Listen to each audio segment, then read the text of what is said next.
Ya, baik. Bismillahirrahmanirrahim. Assalamualaikum warahmatullahi wabarakatuh.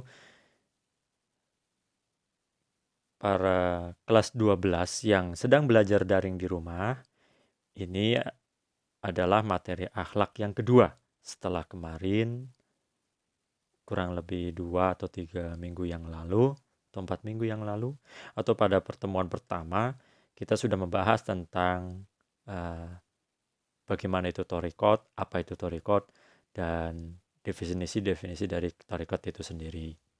Nah, kali ini kita akan belajar jenis-jenis atau macam-macam thariqat.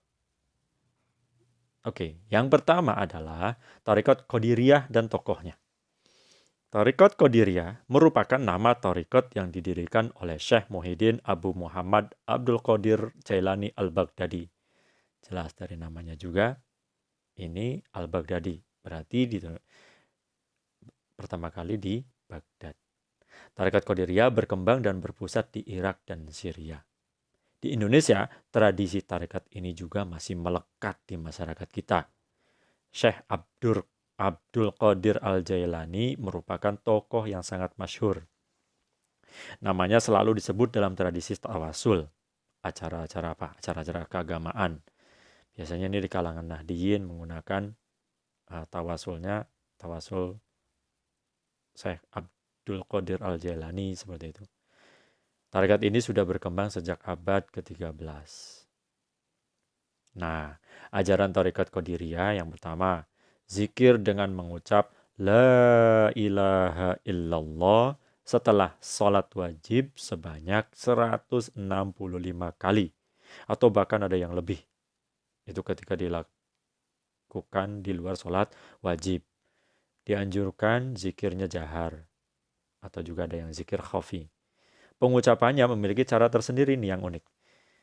Bahkan saya pribadi juga ini karena lahir di kalangan Nahdiyin dan kalangan Nahdiyin ini menggunakan mengaplikasikan tarekat dari Syekh Abdul Qadir Al-Jailani ini sehingga ketika mengucap la ilaha illallah itu sudah refleks ke kanan, refleks ke kiri. La ilaha illallah. La ilaha illallah gitu.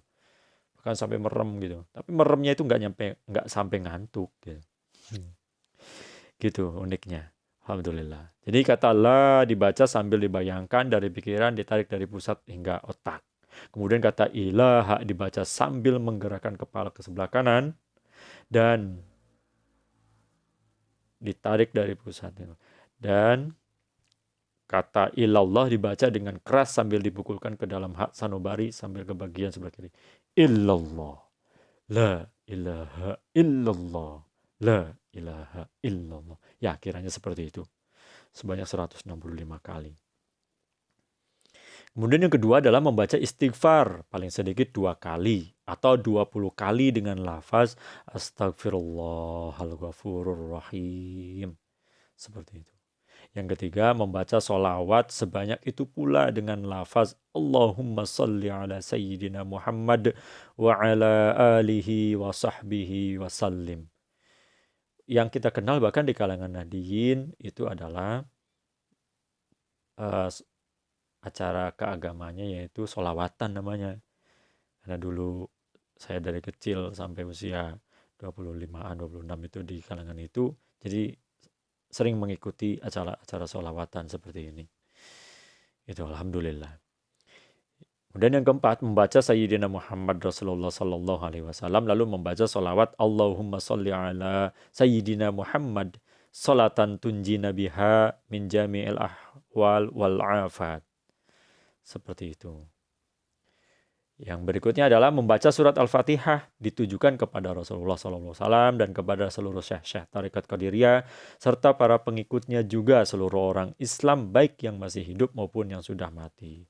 Contohnya misalnya ila arwahi atau ila hadrati kalau kepada Nabi. Ila hadratin Nabi Nabi Mustafa sallallahu alaihi wasallam wa ala alihi wa ashabihi gitu kan. Muhammad bin Milisan ila umidin. Allahumul al-Fatihah gitu. Terus nanti dibaca A'udzubillahi minasyaitonirrajim Bismillahirrahmanirrahim sampai walad boleh. Kemudian yang kedua ila hadrati Syekh Abdul Qadir Al-Jailani gitu kan. dan kepada para pengikutnya dan para keluarganya, lahumul al-fatihah gitu. Kemudian nanti dibaca surat al-fatihah lagi. Kemudian yang ketiga biasanya ila arwahi gitu kan, atau ila hadrati ila arwahi oleh jamil muslimin wal muslimat wal mu'minina wal mu'minat al ahya'i minhum wal amwat wa qadil hajat itu. Kemudian baru lahumul al-fatihah lagi. Seperti itu. Alhamdulillah, itu saya pernah mengalaminya dan ketika sesekali dipakai. Setiap orang yang hendak mengikuti tarekat Qadiriyah harus menjalani 2 tahapan. Nah, ini yang saya nggak pernah mengikutinya karena saya tidak ikut mondok. Karena ini jatuhnya adalah kepada pondok, dipakai oleh pondok-pondok pesantren tertentu. Pertama, yaitu tahap permulaan yang terdiri dari mengikuti dan menerima baiat.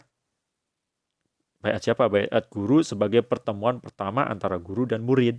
Orang tua datang, kemudian membawa anaknya supaya anaknya ini diajarkan kepada guru tersebut, ya. Kemudian dibaiat oleh gurunya di hadapan orang tuanya. Kemudian penyampaian wasiat oleh guru kepada muridnya, murid bla bla bla bla gitu kan, kalau menuntut ilmu itu begini-begini, kamu harus sabar dan sebagainya. Gitu. Lalu pernyataan guru membaiat muridnya diterima menjadi murid dengan lafaz tertentu. Ya, lafaznya beda-beda. Saya terima kamu sebagai murid dengan bla bla bla gitu kan, dengan syarat dan sebagainya. Lalu pembacaan doa oleh guru yang terdiri dari doa umum dan doa khusus. Nah, itu masing-masing syekhnya, masayikhnya itu juga punya doa khusus masing-masing. Pemberian minum oleh guru kepada murid sambil dibacakan beberapa ayat Al-Quran. Ini tahap permulaan. Ada yang memberikan minum atau ngasih makanan dan sebagainya. Itu cara setiap gurunya beda-beda. Itu tahap permulaan. Kemudian yang kedua adalah tahap perjalanan. Tahap perjalanan dimaknai sebagai tahap murid menuju Allah melalui bimbingan gurunya. Murid harus melalui tahap dalam waktu yang bertahun-tahun sebelum ia memperoleh karunia Allah yang dilimpahkan kepadanya. Selama perjalanan itu, murid masih menerima ilmu hakikat dari gurunya. Selain itu, dia dituntut untuk berbakti kepadanya dan menjauhi larangannya. Murid harus terus berjuang untuk melawan nafsunya dan melatih diri, bermujahadah dan riyadhah. Itu kiranya ya terkait dengan tarekat Qadiriyah. Selanjutnya ada tarekat apa nih? Baik, tarekat Rifa'iyah. Ajaran tarekat ini dibangun oleh Syekh Ahmad Ar-Rifa'i pada tahun 1182 Masehi di Basrah. Tarekat ini menyebar ke Mesir, Suriah, Anatolia di Turki, Eropa Timur, dan akhir-akhir ini di Amerika Utara. Ciri khas tarekat adalah pelaksanaan zikirnya yang dilakukan bersama-sama dan diiringi dengan suara gendang yang bertalu-talu.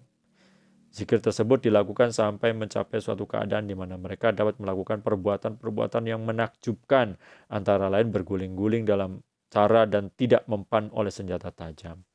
Seperti itu ya, sampai lupa terhadap rasa dunia yang ada mungkin bagi mereka adalah rasa nikmatnya zikir itu, sehingga tidak mempan oleh senjata tajam, bahkan berguling-guling pun mungkin kategorinya tidak sadar seperti itu. Tapi bukan berarti gila atau apa ya, bukan.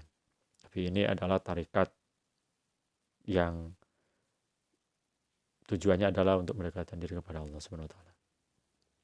Kemudian tarekat Saziliyah. Tarekat ini lahir di Maroko yang direalisasikan oleh Syekh Abdul Hasan As-Sazili pada tahun berapa? Pada tahun 1258 Masehi.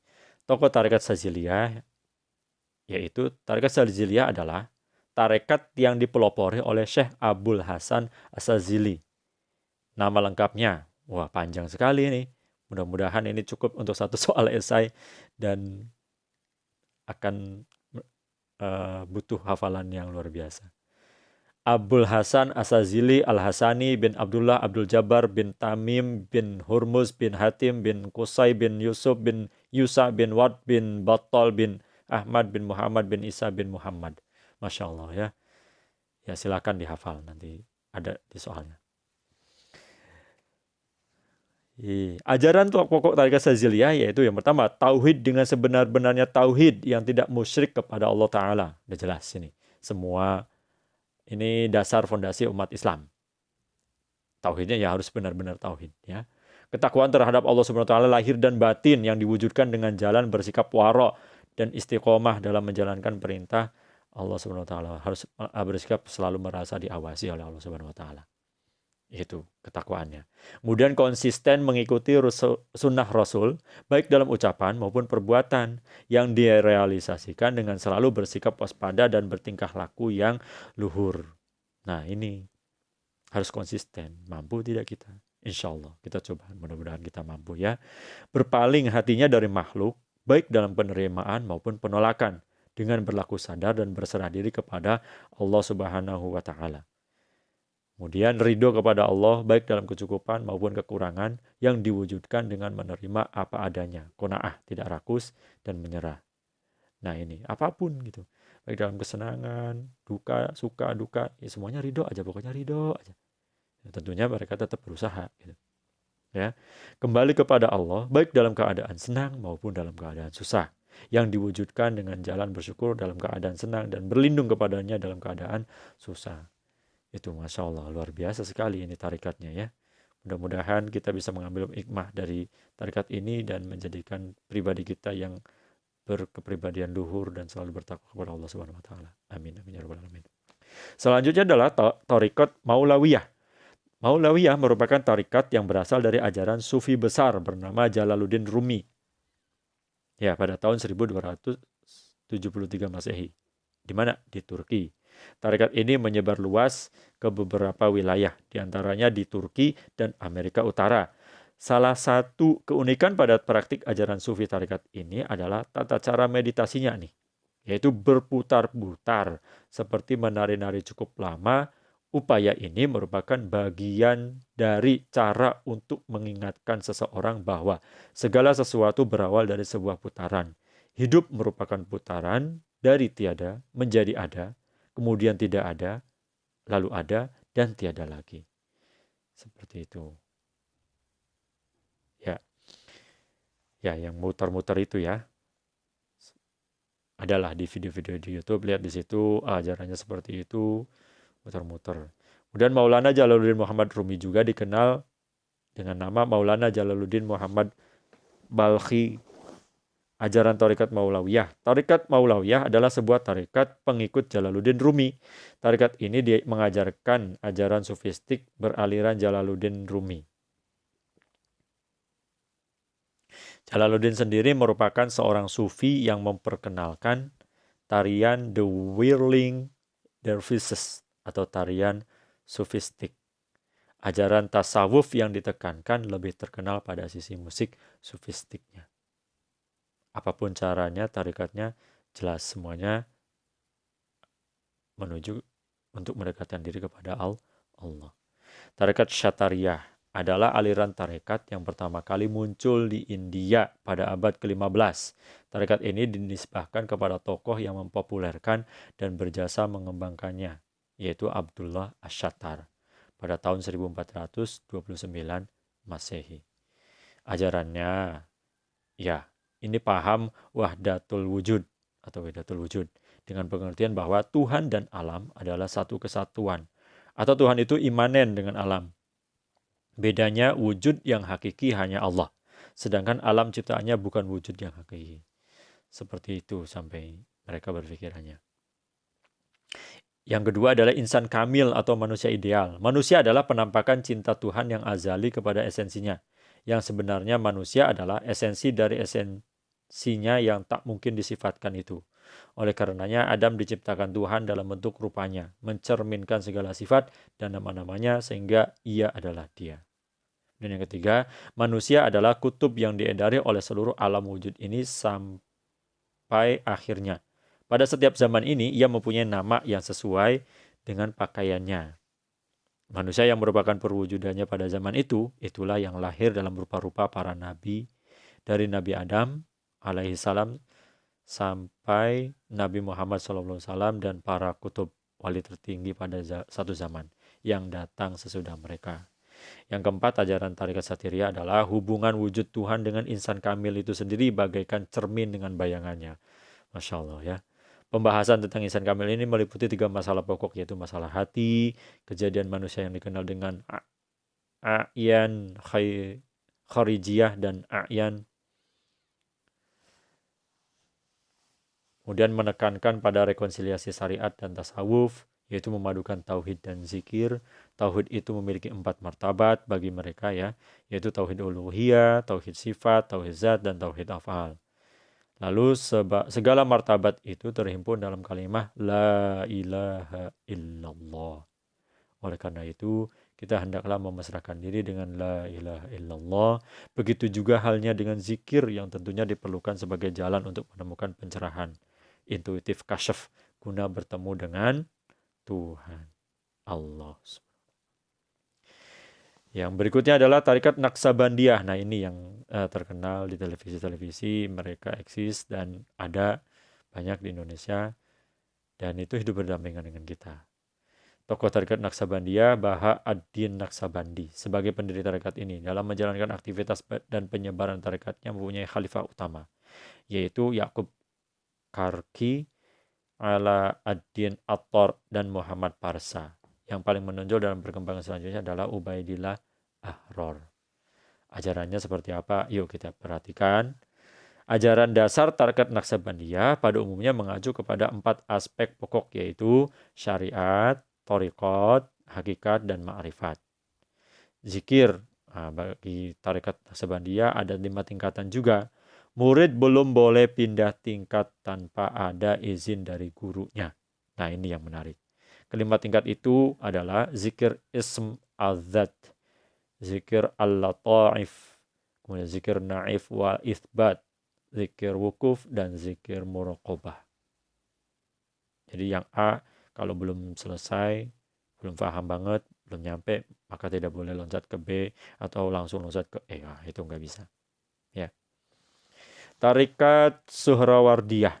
Tokoh tarikat Suhrawardiyah, nama lengkap Suhrawardi adalah Abul Futuh Yahya bin Habas bin Amirak Syihab ad-Din Suhrawardi al-Kurdi. Lahir pada tahun 541 Hijriah atau 1153 Masehi di Suhraward, sebuah kampung di kawasan Jibal, Iran Barat Laut dekat Zanjan. Ia memiliki sejumlah gelar. Syekh al-Israq, Master of Illuminationis, Al-Hakim, Ash-Shahid, The Martyr, dan Al-Maqtul. Masya Allah, sebutannya banyak sekali. Ya, itulah